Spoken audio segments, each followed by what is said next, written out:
From daycare to house cleaning, how do you bridge that gap? We're going to talk about that today. Hi there, I'm Angela Brown and this is Ask a House Cleaner. This is a show where you get to ask a house cleaning question and I get to help you find an answer. Now today's show is brought to us by housecleaning360.com. It's a 360 view of the perfect home. And so if you need a babysitter or you need an after-school private tutor, you can find that person on housecleaning360.com.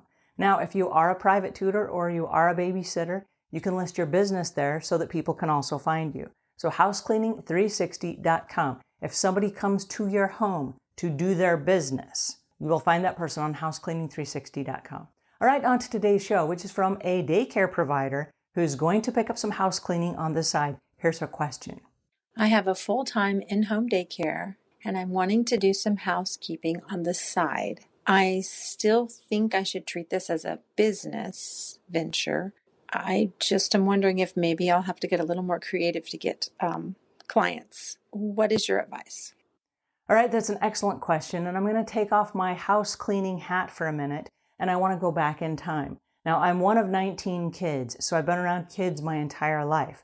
And as a youth, I went and I worked with my aunt in her in-home daycare service as an assistant so she could take on more kids.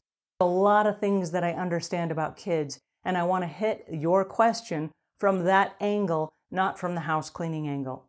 Now, if I am given a choice to take care of kids or do house cleaning, I will always choose the child first. And so one of the rules that I have when I come into a house is that if your kids are running around and they are close to or getting involved in my cleaning supplies, I'm going to take care of your child first.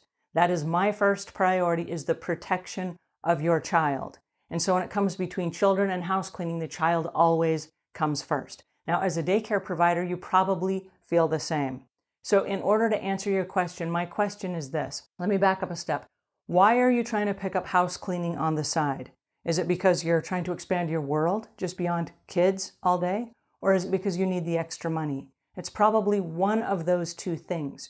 If it's to expand your horizons beyond the kids, I don't recommend house cleaning as a business. And so what I might recommend is that you join a book club or a church group or something like that where you can talk to other adults in the evening and you can expand your horizons. If you're looking to add some extra money to your income, instead of picking up the house cleaning, I recommend that you pick up more kids and maybe hire an assistant so that you can have more kids in your house or raise the price on the kids that you have. Here's the reason why. If we go back to a second before where I said I will always choose the kid first, that's going to come down to why are you in the children business?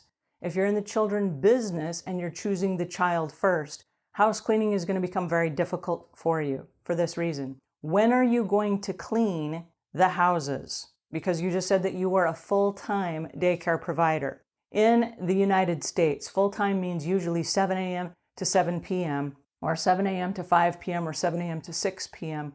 So are you going to start cleaning houses at 6 or 7 p.m.? And my question is, if the child comes first, what happens when the parents are late picking up their child from work that day? Let's say that the parent gets tied up at work or they took an out-of-day trip and their flight was delayed getting back. Now you have a house you're supposed to start at 6 p.m. and you still have kids at your house. And so if you choose the child first, which you probably will being a daycare provider, you're going to put your house cleaning clients on the back burner, and after a couple of weeks, you won't have any house cleaning clients. So I don't recommend house cleaning as a business. Now, the next thing that I would recommend in house cleaning, you have to be on. You have to pay attention 100% of the time because you have different surfaces that you're cleaning. You can't just get in the zone and start cleaning or you're going to end up using the wrong chemicals on different surfaces. Now, house cleaning is also a really difficult business where you're dealing with customers and clients and people's expectations. And so are you going to come off a day of dealing with lots of kids and you're going to go to a customer's house where the customer is high maintenance and they're nitpicky and you have satisfaction guarantees that you're going to have to activate? Is that what you're going to do? Because that sounds like a whole lot of extra work. Now, daycare, for example, you have to be on all day as a daycare provider too. You can't go in a zone. You have to spend 100% of your energy being alert and watching kids. And so to go from one job where you're 100% alert to another job where you're 100% alert, that takes a lot of mental and physical and emotional energy. All right, we did an episode a couple weeks back called Mom Syndrome. And the mom syndrome is where the moms, and this would fall into your category because you're taking care of kids, where the moms take care of everyone else's needs before they take care of their own. And so my suggestion to you is you got to take care of you. And so if you are daycaring during the day and you are house cleaning in the evening, when are you taking care of you? Because if you get burned out taking houses in the evening, how are you going to be for the kids the next day when all the kids come back? So there's got to be this small window where you actually renovate and repair yourself. You got to have sleep, you got to have exercise, you got to eat, and you got to have some kind of adult interaction so that your world is not only 8-year-olds and under or whatever the ages are that you babysit. So my suggestion would be, why are you doing the house cleaning? And if it's in order for you to pick up some extra money, my suggestion in this particular scenario is don't do house cleaning. It's the wrong job to add on to your existing business. And I love house cleaning. I'm a huge fan of house cleaning, but in this particular scenario, I don't recommend it.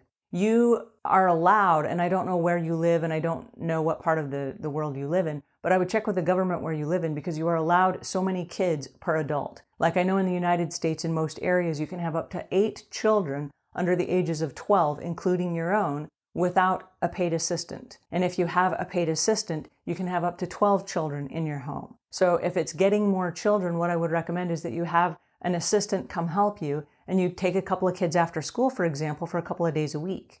That way you are adding on to what you're already doing without reinventing the wheel and starting a whole new business. Because the house cleaning on top of what you're already doing is going to cause an enormous amount of stress, an enormous amount of strain, and that's going to take a lot out of you. And so I don't recommend it at all. So for you, it's not about getting creative and picking up new accounts. It's about figuring out a way to make the daycare work for you in a way that you get your emotional and your physical and your financial needs met.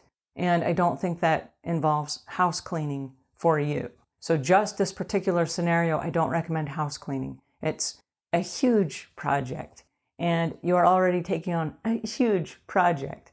And so my suggestion would be choose the children first and take care of the children and let somebody else do the house cleaning. Alrighty, that's my 2 cents for today, and until we meet again, leave the world a cleaner place than when you found it.